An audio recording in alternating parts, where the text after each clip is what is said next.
ఇప్పుడు మనం వృషభ రాశి వారికి ఈ సంవత్సరంలో ఫలితాలు ఎలా ఉంటాయో తెలుసుకుందాం. ఈ వృషభ రాశిలో కృత్తిక 2, 3, 4 పాదాలు, రోహిణి 4 పాదాలు, మృగశిర 1, 2 పాదాలు వస్తాయి. ఈ రాశి వారికి సహజంగా వీరు ఎక్కువగా కుటుంబపరంగా, ఆర్థిక పరంగా ఎక్కువగా ఆలోచిస్తుంటారు. దీనివల్ల ఎక్కువగా సఫర్ అవుతుంటారు. ఈ కుటుంబ ఆర్థిక పరమైన అంశాల్లో ఎంత ఆచితూచి ఆలోచిస్తే మీకు మనశ్శాంతి ఎక్కువగా దొరుకుతుంది.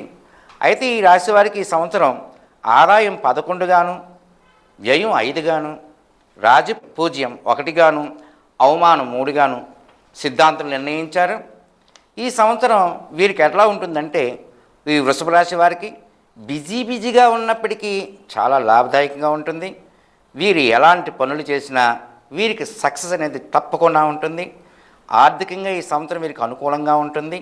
కానీ వీరికి ఖర్చులపై నియంత్రణ మాత్రం చాలా అవసరం.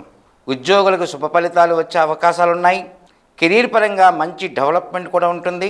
నిరుద్యోగులకు ఉద్యోగం లభించే అవకాశాలు ఉన్నాయి కాబట్టి ప్రయత్నిస్తుండండి. వీరి కుటుంబ సౌఖ్యం సంపూర్ణంగా లభిస్తుంది. ఒకవేళ భాగస్వామ్య జీవితంలో విభేదాలు ఉన్నా ఈ సంవత్సరం వారికి చాలా అనుకూలంగా ఉంటుంది, శుభప్రదంగా కూడా ఉంటుంది. కుటుంబంలో విభేదాలు ఉన్న వారికి మంచి పరిష్కారాలు కూడా లభిస్తాయి. ఈ సంవత్సరంలో ఆరోగ్య విషయంలో మాత్రం జాగ్రత్త వహించాలి. ఈ సంవత్సరం విద్యార్థులకు అనుకూలమైన సమయం. అలాగే ప్రేమ పెళ్లి వ్యవహారాలు ఉన్నవారికి వారి జీవితం చాలా ఆనందంగా ఉంటుంది. వ్యాపారస్తులు కూడా లాభాలు వచ్చే అవకాశం ఈ సంవత్సరంలో ఉంది. రాజకీయంగా ఉండే వారికి మాత్రం ఈ సంవత్సరం చాలా అనుకూలంగా ఉంటుంది. ఫైనల్గా చెప్పాల్సి వస్తే ఈ వృషభ రాశి వారికి ఖర్చులపై నియంత్రణ చాలా అవసరం. అలాగే నిర్ణయాలు తీసుకున్నప్పుడు 1-2 సార్లు ఆలోచించి నిర్ణయాలు తీసుకుని జాగ్రత్త వహించండి. వీరు నిత్యం లక్ష్మీదేవిని పూజించండి. శుక్రవారం ఉపవాసం ఉంటే చాలా మంచిది. శుభ ఫలితాలు పొందుతారు.